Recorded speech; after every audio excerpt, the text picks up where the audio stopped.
Bonjour et bienvenue dans ce nouveau Prompt Lab qui est le numéro épisode 2. Donc celui-là, c'est un spécial voyage et je te laisse découvrir les épisodes.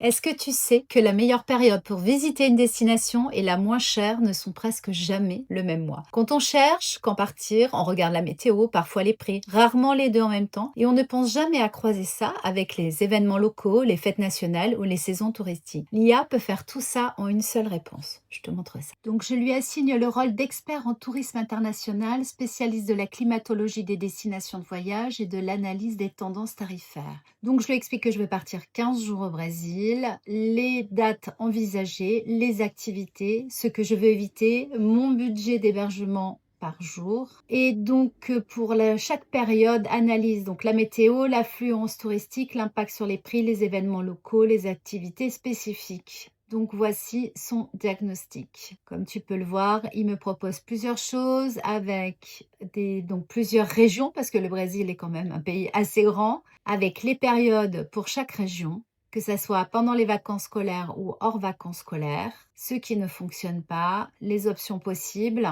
et la recommandation. Donc, sa recommandation nette, c'est de partir pendant les vacances scolaires d'été françaises, idéalement entre mi-juillet et fin août, en construisant un itinéraire centré sur le sud ou le sud-est, éventuellement avec une extension très ciblée vers un autre endroit. Et pourquoi? Parce que c'est la seule fenêtre parmi mes deux options qui aligne correctement mes critères réels. Donc, parce que je veux éviter la foule, parce que je veux éviter les chaleurs excessives et je veux limiter la pluie. Et avec un budget d'hébergement à 60 euros, ça réduit les recherches. Après, février coche pas mal de ces 4 cases, mais juillet les coche nettement mieux à condition d'éviter les mauvais secteurs météo du nord-est côtier. Et il me donne un plan d'action priorisé, concret et mesurable. Plus jamais de doute sur quand partir. Ce prompt analyse en une fois la météo, les prix, l'affluence touristique et les événements locaux et te donne une recommandation tranchée.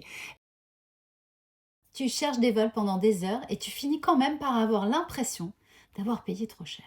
La plupart des gens ouvrent un comparateur, regardent les prix et choisissent. Mais les prix, les vols varient selon les mois, le jour, la semaine, combien de temps à l'avance tu réserves. Et si tu ne croises pas ces 3 paramètres, tu laisses de l'argent sur la table. Je te montre comment on fait.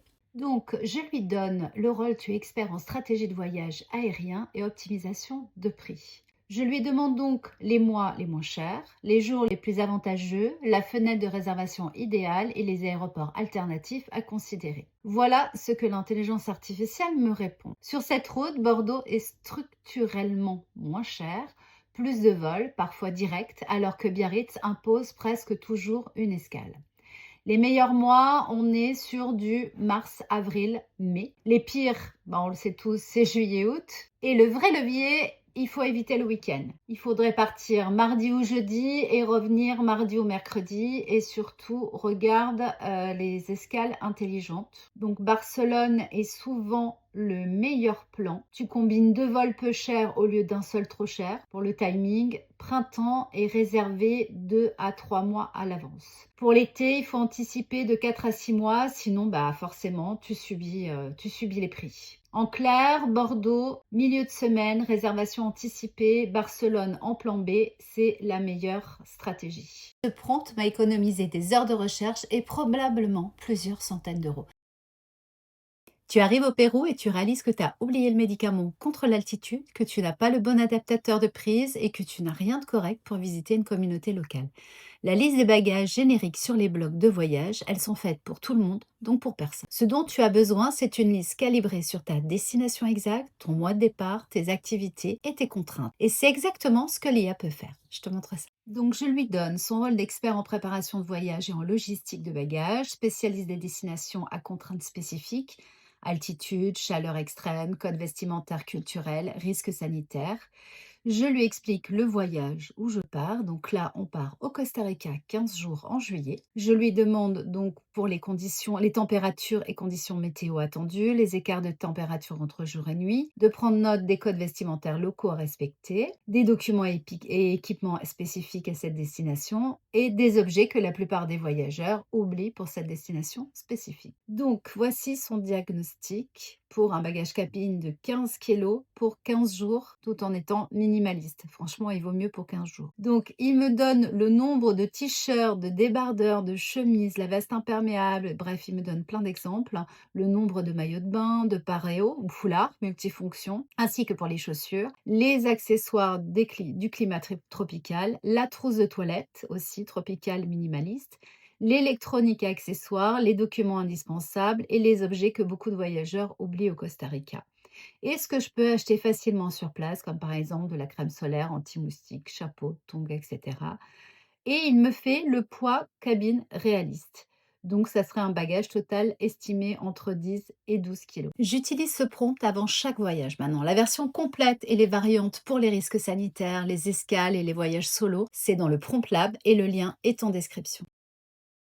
Tu as une seule journée dans une ville et tu finis par passer ton temps dans les transports parce que ton itinéraire était un zigzag. Le problème, c'est qu'on liste les sites qu'on veut voir, mais on ne pense pas à leur position géographique. Résultat, on traverse la ville 3 fois. L'IA, elle peut regrouper les sites par quartier, calculer les temps de trajet et te dire exactement où déjeuner sur le chemin. Je te montre ça. Je commence par lui donner son rôle expert en planification de voyage urbain et optimisation d'itinéraire. Puis, je décris ma journée complète. Je lui donne mon point de départ, mon heure de début, l'heure à laquelle je dois être à l'aéroport, mes centres d'intérêt et mon rythme. Elle me sort un itinéraire heure par heure géographiquement cohérent avec le déjeuner sur le chemin et les horaires d'ouverture à vérifier. Que j'aurais mis 2 heures à construire en 30 secondes, c'est fait avec l'intelligence artificielle. Donc elle m'a vraiment optimisé un itinéraire complet, très très bien. J'utilise ce prompt avant chaque voyage, même pour les villes que je connais. Ce prompt construit tout ton itinéraire géographiquement avec une très belle optimisation, avec les temps de trajet, une suggestion de déjeuner local et les horaires à vérifier en une seule fois. La version complète avec toutes les variantes, enfants, week-end, budget limité, est dans le Prompt Lab. Si tu demandes à l'IA quoi faire à Naples, elle va te sortir exactement la même liste que Google. Pizza, musée archéologique, Pompéi, tout le monde y est. La qualité de la réponse dépend entièrement de la qualité de ta question. Si tu poses une question générique, tu obtiens une réponse générique. Mais si tu poses la bonne question précise avec les bons filtres, tu obtiens des adresses que les touristes ne connaissent pas. Je te montre ça. Alors, je commence par son rôle, expert en voyage immersif et en tourisme local, spécialiste des cultures urbaines et des expériences authentiques hors des circuits touristiques. Et voilà le filtre qui change tout. Je lui demande plein de choses et je lui mets un autre filtre, un des filtres que je rajoute dans le prompt. Je lui demande des restaurants sans menu en anglais, sans photo sur les murs où les locaux déjeunent en semaine. Et ce filtre-là, c'est la clé. Voilà ses réponses. Propose plusieurs quartiers, des marchés aussi, des restaurants où mangent les locaux, des cafés de quartier, des expériences inattendues que peu de guides mentionnent et les codes culturels essentiels à Saigon. Ce prompt transforme la façon dont tu prépares chaque voyage. La version complète avec les variantes pour la gastronomie, les achats locaux, les sécurités solo est dans le Prompt Lab.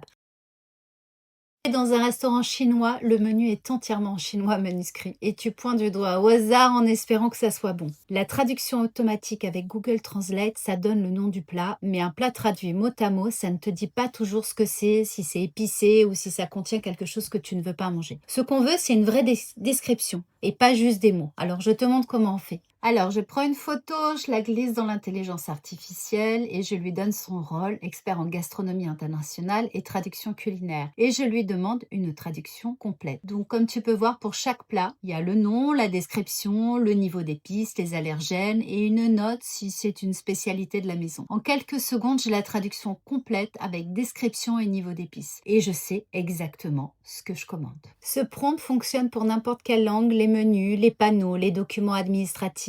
La version complète avec toutes les variantes est dans le Prompt Lab, lien est en description. J'espère que ce Prompt Lab spécial voyage va pouvoir t'inspirer, va pouvoir t'aider à mettre en place tes prochaines vacances, tes prochaines escales, tes prochains voyages. Toutes les infos sont en description, tous les liens pour s'abonner, pour rejoindre ma newsletter Substack, pour rejoindre tous les prompts dans les archives et dans la bibliothèque de Substack. Tout est en lien en dessous et je te dis à la semaine prochaine pour de nouveaux prompts. Allez, bisous!